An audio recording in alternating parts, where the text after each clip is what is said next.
Welcome to the Dr. John Char Holistic Health Show. We got a really special event we're going to be talking about. We're going to be talking about how you can live your lifestyle. All right? So, a lot of people talk about lifestyle problems. They talk about that's one of the things they got to change to feel better. Their health is going down and they need help. And one of the things we always say, change your lifestyle. We're going to talk about some samples and things like that, and we're going to explain them more. But we have a really special guest, my good friend of mine, Manny Neves. Hey, Manny, tell me about yourself. Yep, I'm Manny Neves. I've known Dr. Char for a long while now. We met training in martial arts about 15 or 16, 17 years ago. I'm a father. I have 2 grown children, one in college and one working for Olelo. There's a plug for Olelo. Okay. And I have a lot of activities that I'm interested in besides the martial arts. I also do some surfing. So I guess I'm getting up there in age. I'm over 50 now. So the older you get, the more cognizant you become about health and maintaining a good lifestyle and a happy lifestyle and keeping balance in your life. I know when you're young, you feel like you're invincible no matter what you eat. You don't gain weight. You can exercise. You get hurt. You recover really quick. But I find as you move up in age, the game changes. So you got to play the game a lot more differently than you did when you were younger. So that's a little bit about myself. Oh, wonderful. You know, we're going to talk about what constitutes a healthy lifestyle. You know, when I go ahead and talk to my clients, my patients, rather, what we do is we say, look, there's 4 ingredients to a healthy lifestyle. Okay, there's 1, spiritual. Who do you believe in? That's a belief. You have to have a belief system. Okay, it doesn't mean that it's a specific denomination that you have to be like a Catholic or a Muslim or whatever. It's your belief system. You believe that there's a higher spirit that's going to help you. The next one is your mental health. And a lot of people talk about what is mental health. I'm not talking about being an institution where you get Alzheimer's and all that. No. Mental means that you can be mental stress. A lot of people, stress is a very generic word. When you say stress, I always ask what kind of stress.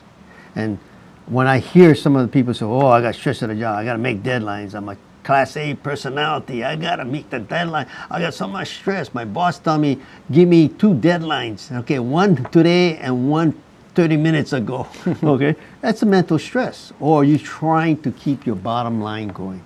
You mean bottom line means you own a business and you're trying to keep afloat with this economy and everything. You got mental stress. Those are one of the things we call mental stress. Now, is it the same as emotional stress? No, emotional stress can be different. Well, if you lost one very close to you, that's emotional stress. Or you had a breakup with your girlfriend, or you had a argument with your wife. All these things are emotional stress. Or something happened to you in your lifetime. That can be emotional stress. And then there's a physical. And in physical, so what do you mean by physical? What if you got diabetes? Or what if you got some kind of diseases or disorders or something that's, you got a sore arm or things like that. Those are physical kind. So if you only take care of the physical, go to the doctor and say, I'm going to get a blood test. I do all my tests. And he says, well, you look pretty good, but you go home and take it easy. Take a pill. Here's a tranquilizer when you get problems. That's more or less a physical kind of things, but all those tie in together. Because if you only handle the physical, right? Took a pill, took a drug, and you did that. Trying to exercise, those are physical things. But there's a lot of other components that really affects this whole body of yours. And that's we call the spiritual, mental, emotional, and physical. So you only got a physical, you only got 1/4 therapy, 1/4. And so we said, take a look at the whole thing. So we're going to give you examples. We're going to use the examples, okay?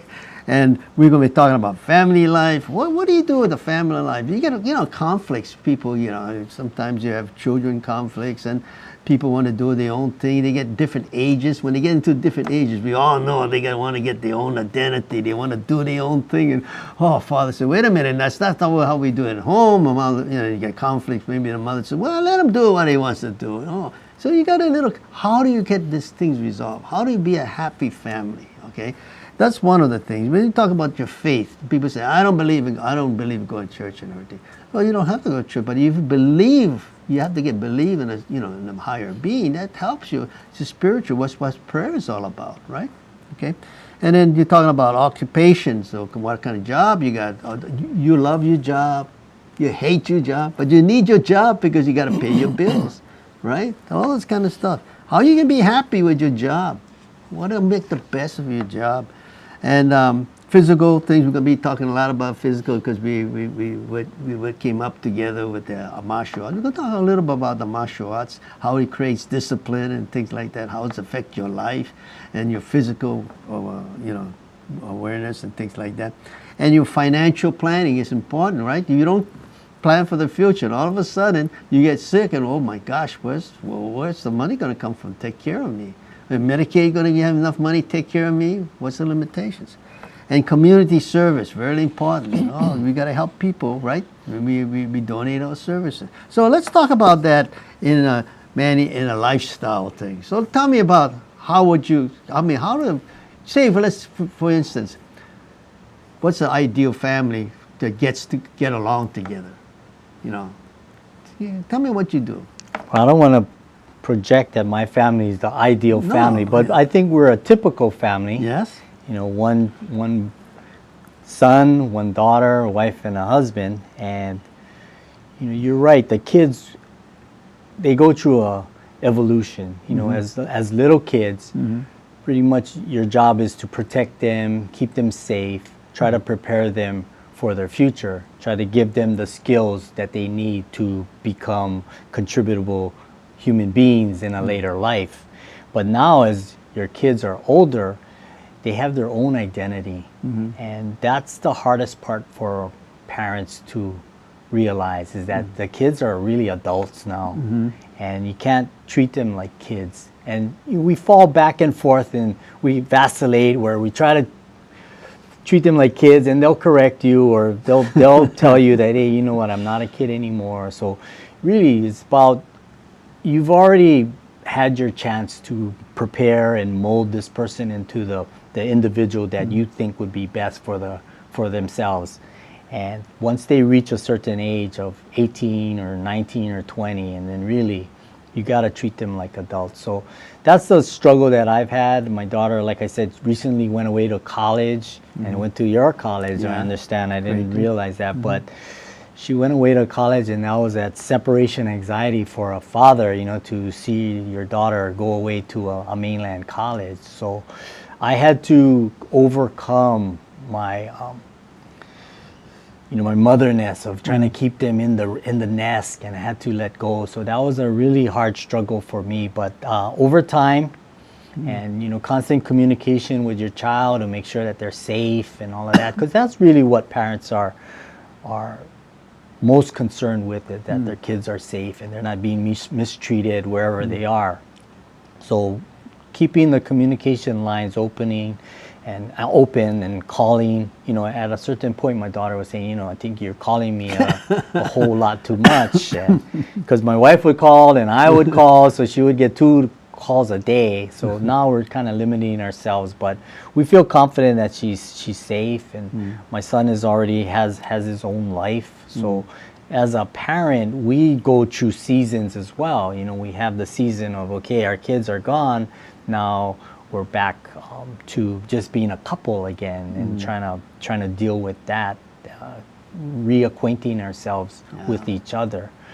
But you got to keep balance. Like I said, let your kids grow up, let them become the people that they want to become. And you had your chance to to mold them and teach them and give them the values of your family and the traditions and cultures of your family. And it's time to have them just do their own. But as a parent, you never really let go totally. But I find that really fulfilling, that I see my kids become adults and self-sufficient and making up their own minds and making decisions for themselves, and really being a good human being. And that, I feel happy about that. So that gives me a lot of sense of accomplishment. The thing is that you mentioned basically we grow through a transition of when the children are there, and then so the wife's now is busy with the children, and I deal with a lot with my patients, okay, and they say, oh yeah, the people take it for granted. They take each other for granted. If you've been married for a long time, they take it for granted, and they forget about the little things that made it so exciting in a marriage. And when you get the children, and then you take care of the children and things like that. And then so sometimes we lose something in that. But they call that I went to a sermon in New Hope. I go to New Hope, and Pastor Al was talking about the sermon was respect. That's what we lose. We lose respect. That's the key thing, he said.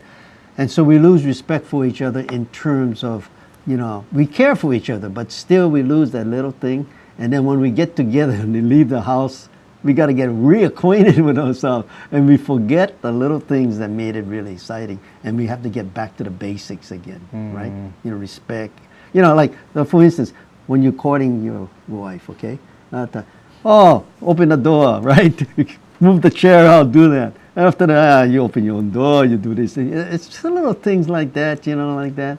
You get back to the basics, or telling them something nice. Don't forget their Valentine's, okay? Oh, won't forget a little card or something that for birthday. Oh, maybe once in a while, take her to a nice dinner. Don't be a cheapie and you take them down to the chop suey joint. No, I'm not saying chop suey joint is cheap anymore. No. But it's something nice between you two, and it's a night out. It's something that's special. And we need to address that, because we're all going to grow old, and we like to grow old together, right? Because the children are going to leave, right? And so we set an example for the children. So if they see us, oh, yeah, this family is really good. Hopefully we mold them to the same standard. And today, people are so busy working and doing, like, they don't have time for the kids running around loose and to get into mischiefs and all kind of stuff. And then they will start blaming everybody. The kid on drugs, or the kid's on this. Because we weren't there as a parents. But it's tough, I know. We both need to work sometimes to support the family, but they must have some quality family life, right? And I think you did that pretty good. We strive for that. We all look for that, all right? So, yeah. So what about your faith? Do you have, do you think faith is important? The spiritual life is important? Yeah, actually, faith is very important. Like you said, there's got to be balance. There's all these components that make you the individual that you are. For myself, I'm a Roman Catholic, so I was a Roman Catholic from the day I was born and baptized from my parents. And I remember growing up in the church that's in our community. I was actually a little kid when the church was actually being built, and I remember playing out there under construction. So the church that I grew up in is the same church that I attend now. So I try to encourage, and I went through the Catholic school program as well. I graduated from a Catholic school, and I try to encourage my kids to go to Catholic school. My daughter graduated from a Catholic school as well, and she's now in a Catholic college. So we really believe in the Catholic Church and the values that the Catholic Church has. And even though it's ceremonial, a lot of people are like, well, okay, Catholic Church, stand up, sit down, kneel down, clap, sing, this, that. That's part of the church, and that's part of the tradition. And I would hate to see the church move from that. And I remember when I was an altar boy, the Mass was actually said in Latin. And I thought that was unbelievable that this priest, a Filipino priest, is speaking Latin. And I'm answering him. I'm a local kid.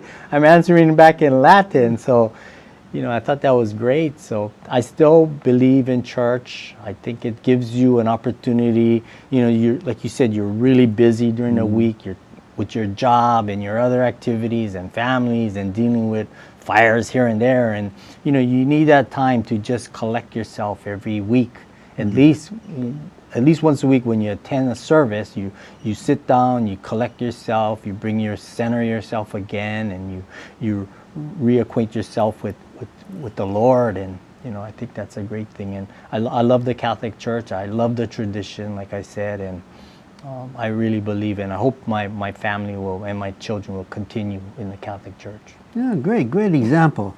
And now, you know, we all have to work, right? It's a part of our life. We gotta work. So tell me about your occupation. I know you were telling me before you became a fireman, I mean, you were going through all different kinds of, you know, we all do that. We try to find a niche for us, you know, the occupation for us, entrepreneurs, things like that. Tell me a little about some of the things that you got to where you are today. And then, now, you've gone through so many different maybe entrepreneurial enterprises that you learn something from that, because you get a house sometimes, you got to fix it or things like that. Well, now some of the things is coming in handy, right? So tell me Absolutely, about yeah. Well, you know, I started in high school. I would say that my career started is that, you know, I really wanted to be a teacher. I went to a Catholic school, all boys school in Honolulu. It's only two, so you can figure out which one, the better one that I went to. Only joke, but you know, I always wanted to be a teacher because I looked at my mentors that were teachers and coaches, and I said, wow, this is a great job. So I started college with that in mind, that hopefully I'll become a teacher. But at that time, when I was in college, you know, there was an overabundance of teachers. So I had to find another occupation or school of study. So I felt, well, maybe if I get into business, and you know, if I get into a business, then I'll have enough money to support myself. So I said, okay, what kind of business do you study? And I felt that accounting is the basis of all businesses. So you need to have accounting. So I graduated from the University of Hawaii in accounting. Really? So I came out of college as an accountant, and I was on my way to becoming a CPA.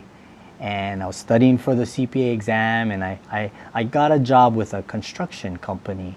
And the construction company, they saw some value in me. I was just the accounting clerk, you know, just doing basic accounting stuff. And they asked me, hey, would you be interested in cost accounting? And I said, well, I don't know. What is cost accounting? Well, you cost out the project, the construction project. You would estimate to prepare a bid for city, county, or federal jobs. And I said, okay, I'll give it a try. And there was a pay raise. So I started along that path. And I did really well as a young individual just out of college. You know, I did very well. I became the supervisor in no time. I was actually running the construction component of this company.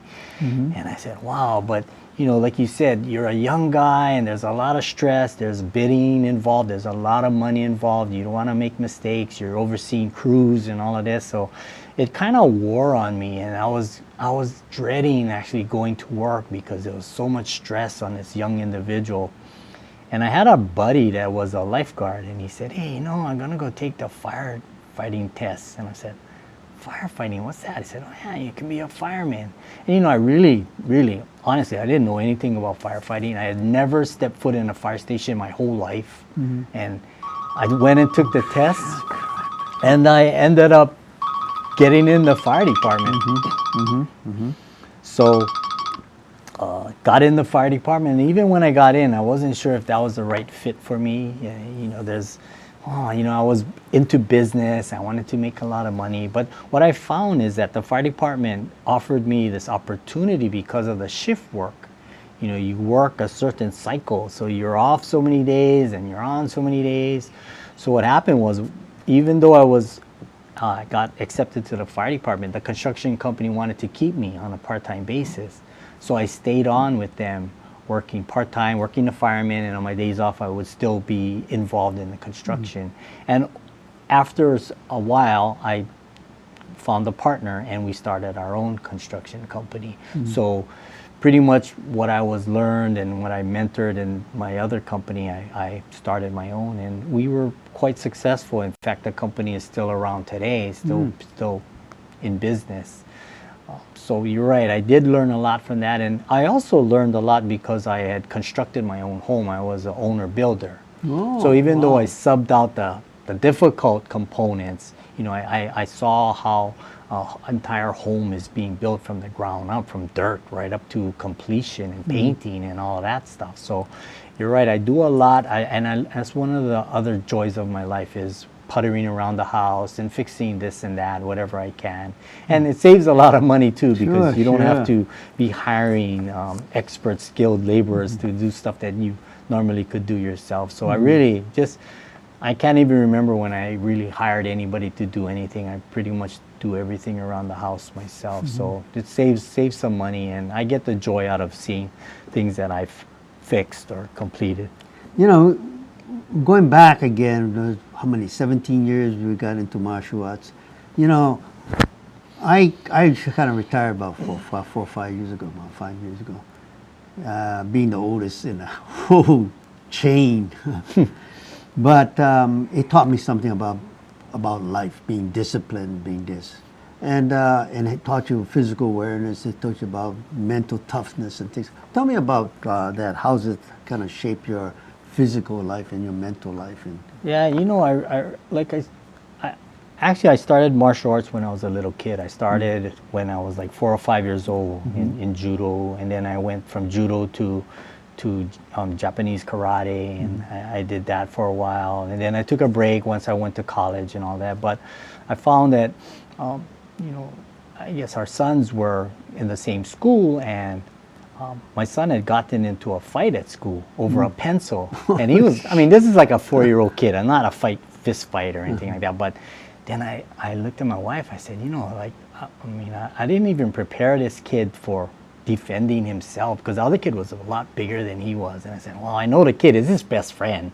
I mean, 2 minutes later, they're best friends again, right? But I said, well, I didn't prepare that part of my son's life. So I said, I think I got to get him into some kind of martial arts like my parents had done for me. At least I could protect myself a little bit.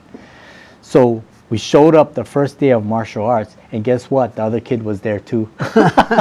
So their parents were thinking along the same lines. So I like martial arts. I think it's a means of protecting yourself, having self-confidence that you can protect your family if there's a need. But I think the greater good is that I work a 40-hour job, and it forces me to get out there and do things that I would normally not do, jump around, jump ropes, doing push-ups, sit-ups, all of the physical things that are required for martial arts.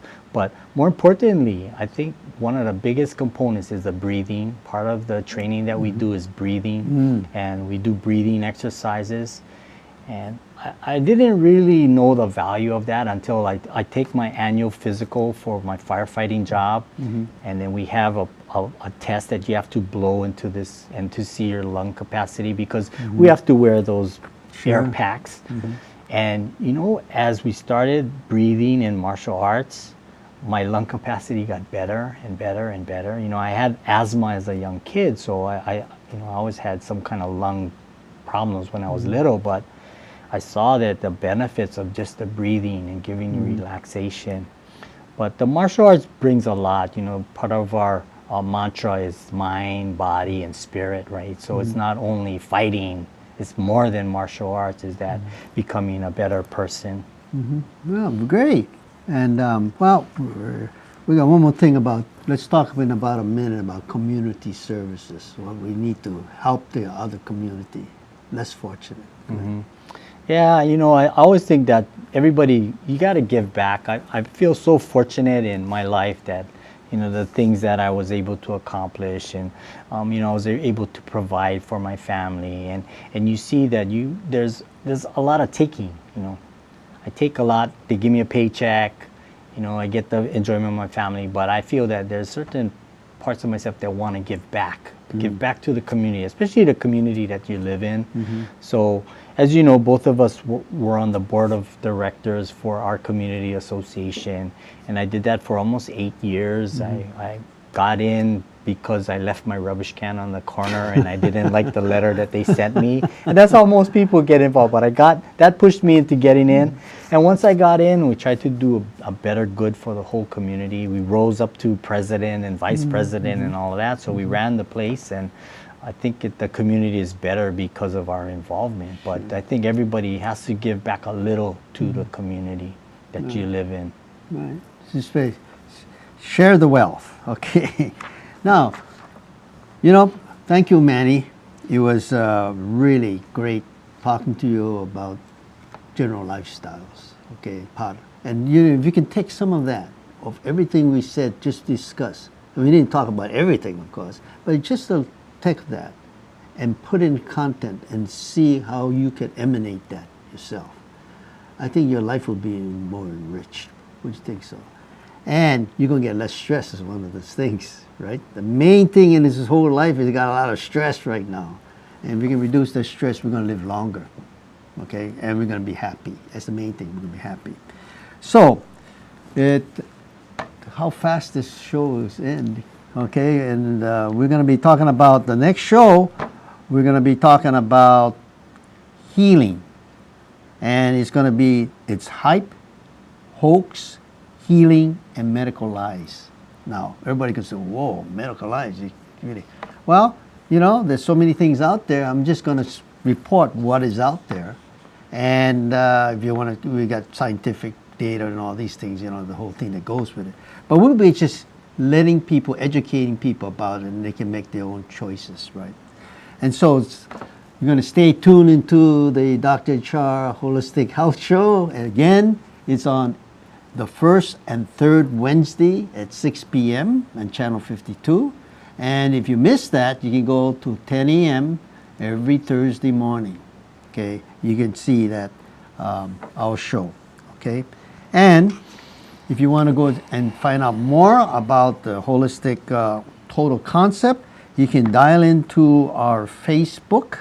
It's a personal account, and you can go to facebook.com/John Char, CHAR, okay, 1.